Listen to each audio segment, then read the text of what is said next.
Welcome to the Rugby Obsession Deep Dive. Imagine losing a grueling 80-minute international rugby match by just a single agonizing score. Real quick before we jump into it, make sure you subscribe to the Rugby Obsession YouTube channel and newsletter from the link in the description.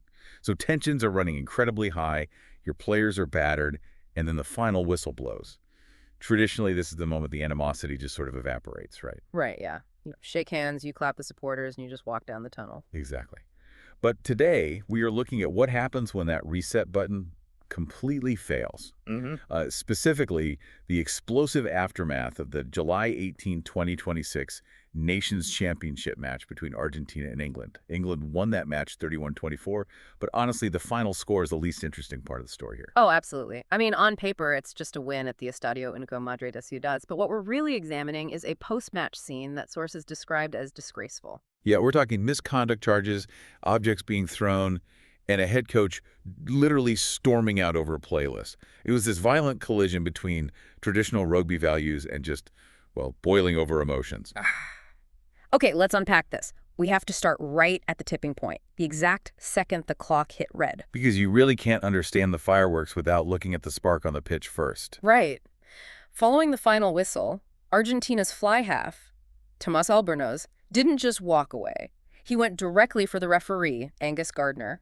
He aggressively remonstrated with him, and crucially, he made actual physical contact. Which is crossing one of the thickest, brightest lines in the entire sport. Yeah, wait, physical contact with the ref? Why was the emotional reservoir so completely overflowing that he'd risk his career for that? Well, to understand that, you have to look at the in-game context. Yeah. In the final moments, Argentina genuinely believed they had a pathway to draw the game. Bautista Delgay actually crossed the line for a late try. Oh, but it was disallowed by the match officials. So when you have a massive, emotionally devastating decision right at the death of a game, it creates this intense emotional whiplash. You go from the absolute euphoria of saving the game to the despair of a finalized loss in just a fraction of a second. I hear that, but I'm going to push back a little bit. It's like a pressure cooker, where the timer went off, but the lid blew into the ceiling anyway.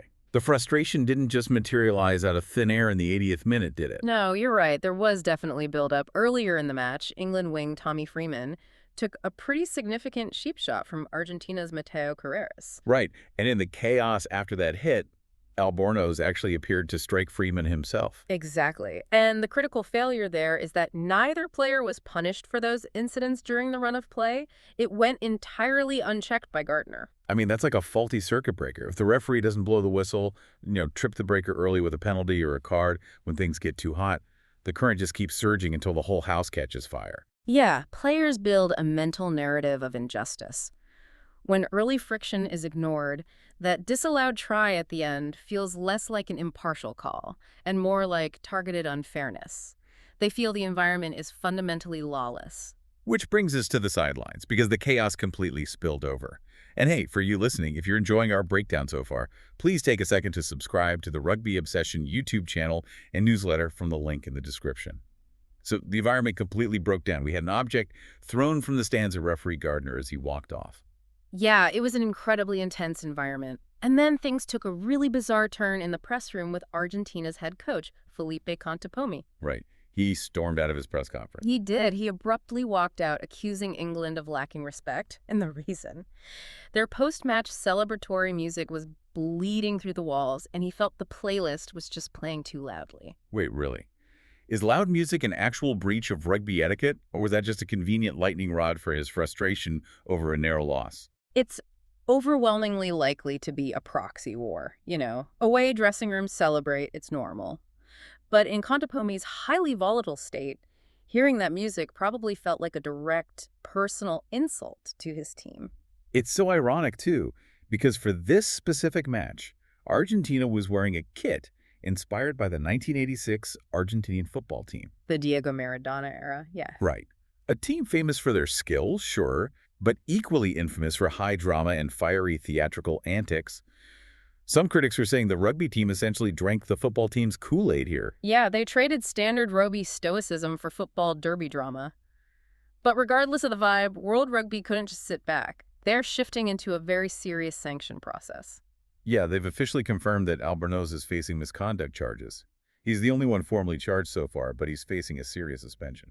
And what's fascinating here is the specific mechanism they're using to prosecute this. They're using the match official abuse sanction process. Okay, that sounds like a lot of corporate jargon. What does that actually mean for the sport? Well, it was designed by a cross-game working group, so coaches, CEOs, officials, to act as an automatic trigger.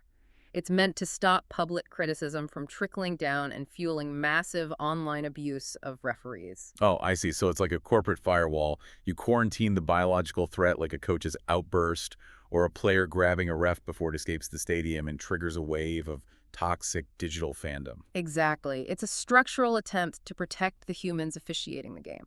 I mean, the Italy boss recently received the first ban under a similar shape of the game agreement just for ref bashing. So they are actively legislating respect. But while World Rugby is handling the bureaucracy, the pundits in the media are demanding absolute fire and brimstone right now. Oh, the court of public opinion is notoriously unforgiving. Yeah, England great Ben Youngs was speaking on the For the Love of Rugby podcast, and he did not mince words. He called the behavior totally disgraceful and unforgivable. Yeah, and his argument was really structural. He argued that poor behavior starts at the top, pointing the finger directly at Contepomi. He's saying that if a head coach throws his toys out of the pram over a playlist, it subconsciously empowers players like Albornoz to cross the line. He even compared Contepomi to historically banned figures, didn't you? He did. He explicitly compared him to guys like Rassie Erasmus, Eddie Jones, Steve Diamond, and Richard Cockrell. I mean, Erasmus made a calculated hour-long video tearing down a referee. Contepomi just spontaneously walked out of a room because of loud music. Right. Mechanically, they are very different. But to Youngs, the intent matters less than the result. He's demanding that World Rugby dish out serious bans for Argentina to seal up any crack in the foundation of respect. It's important for you listening to know we're not taking sides here. We're just looking at the facts. On one side, you have an Argentina team that genuinely felt disrespected by the officiating and the gloating. It's a very human reaction. And on the other side, England and the pundits view any physical contact with a ref or a press walkout as a total violation of rugby's core ethos. It really is a fascinating clash. To quickly recap our journey today, we started with unpunished cheap shots and a disallowed try, which led to a player physically confronting a referee, a coach walking out over a playlist, and World Rugby desperately trying to legislate respect through their sanction process. Which leaves us with a final thought for you to really mull over. As rugby evolves with these strict corporate frameworks like the match official abuse sanction process, are we just witnessing necessary modernization? Or will the raw emotional clashes of these historic rivalries eventually force the sport to completely redefine what respect looks like in the heat of the moment? That is such a great question. You know, can a corporate framework ever truly contain the human reaction to an 80-minute war? We would love to know your thoughts and opinions on this, so please leave a comment below. And one last time, don't forget to subscribe to the Rugby Obsession YouTube channel and newsletter from the link in the description. Thank you for listening to the Rugby Obsession Deep Dive, and we'll look forward to you listening to our next episode.